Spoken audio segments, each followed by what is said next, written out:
রমজানের শেষ দশকের কোনো আমল আছে কিনা, কি কি আমল করতে পারি? শবে কদরের কোনো আমল আছে কিনা? শবে কদরের আমল আছে ভাই। শবে কদরের সব ধরনের ইবাদতই করার চেষ্টা করতে হবে সাধ্য অনুযায়ী, যেগুলো করা সম্ভব হয়। বিশেষ করে কোরআন তেলাওয়াত করা, দুই রাকাত করে লম্বা কেরাত, লম্বা রুকু সিজদা দিয়ে যতটুকু পারেন নফল নামাজ পড়বেন।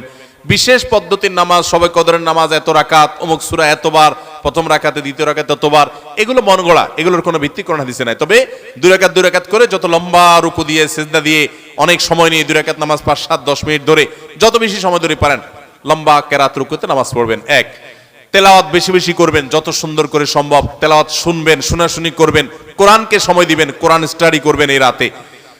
আর বিশেষ করে একটা দোয়া আমাদের আয়েশাকে রাদিয়াল্লাহু তাআলা আনহাকে নবী করিম সাল্লাল্লাহু আলাইহি ওয়াসাল্লাম শিক্ষা দিয়েছেন, আল্লাহুম্মা ইন্নাকা আফুউন তুহিব্বুল আফওয়া ফাআফু আন্নী। আল্লাহ আপনি ক্ষমাশীল, ক্ষমাকে ভালোবাসেন, আপনি আমাকে ক্ষমা করুন।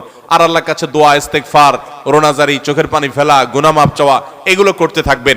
দান সাদেকা করার সুযোগ থাকলে সেটাও করবেন, অর্থাৎ যে কোনো সাধারণ আমলই করবেন। হাদিসে বিশেষ করে এই দোয়াটার কথা বলা আছে, এটা আমরা লাইলাতুল কদরে পড়ব।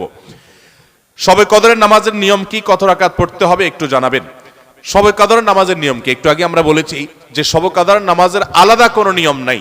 অন্য যে কোনো সময় যে আমরা নফল নামাজ পড়ি ঠিক একই পদ্ধতিতে আমরা শবে কদরে পড়বো, লাইলাতুল কদরেও পড়বো।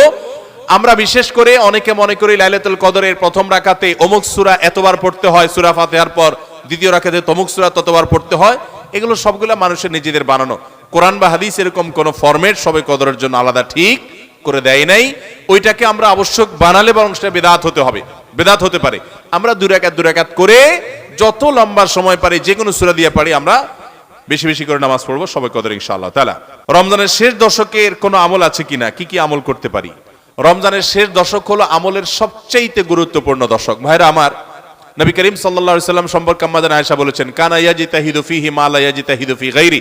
রমজানের শেষ 10 দিনে আসলে নবী সাল্লাল্লাহু আলাইহি সাল্লাম ইবাদতের জন্য এত চেষ্টা করতেন, এত মেহনত করতেন, এত সাধনা করতেন, তার জীবনে অন্য কোন সময় ইবাদতের জন্য এত সাধনা করতেন না, শেষ 10 দিন ইবাদতের জন্য যেরকম সাধনা করতেন।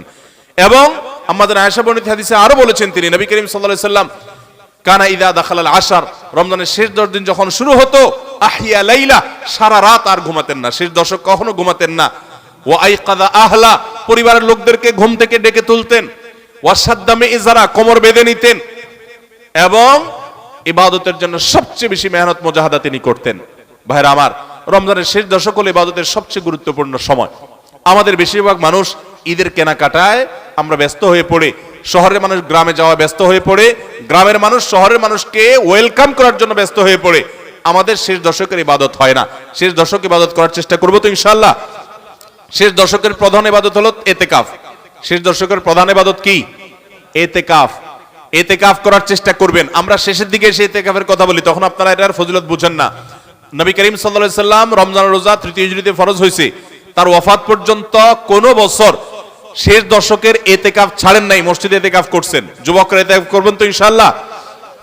3টা ইবাদতের স্বাদ নগদ পাওয়া যায়, আমি কোরআন হাদিসের আলোকে আমার অভিজ্ঞতার মিশেলে আমি জানাচ্ছি। এর মধ্যে একটা হলো, লম্বা সময় নিয়ে যদি সিজদা দিতে পারেন, বিশেষ করে তাহাজ্জুদে, তো দেখবেন এটার স্বাদ আপনি অনুভব করবেন। আর দ্বিতীয়টা হলো এতেকাফ। এতেকাফ রমজানের শেষ দশক যদি মসজিদে বসে যেতে পারেন, গাঁটটি বুসকা নিয়ে, কিচ্ছু করতে পারেন না, শুধু বসে গেছেন মসজিদে 10টা দিন, আপনার ফিল হবে যে আপনি আল্লাহ তাআলার চৌকাঠে এসে পড়েছেন।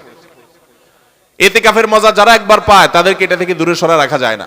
আর 3 নম্বর হলো আরাফাতের ময়দানের দোয়া। এটাতে যে স্বাদ, এই 3টা স্বাদ যে পাইছে, সেই স্বাদগুলো কখনো আর ছাড়তে চায় না। আল্লাহ আমাদের সবাইকে ইতিকাফ করার তৌফিক নসিব করুন। রমজানের শেষ দশকে ইতিকাফ করবেন, বেজর রাতগুলোতে বেশি বেশি ইবাদত করবেন, অন্য রাতগুলোতে ইবাদত বন্দি বেশি বেশি করবেন, কোরআন তেলাওয়াত বেশি বেশি করবেন, কারণ এই দশকে লাইলাতুল কদরে কোরআন নাজিল হয়েছে। আর নফল নামাজ, অন্যান্য দান সাদেকাও বেশি বেশি করে করবেন।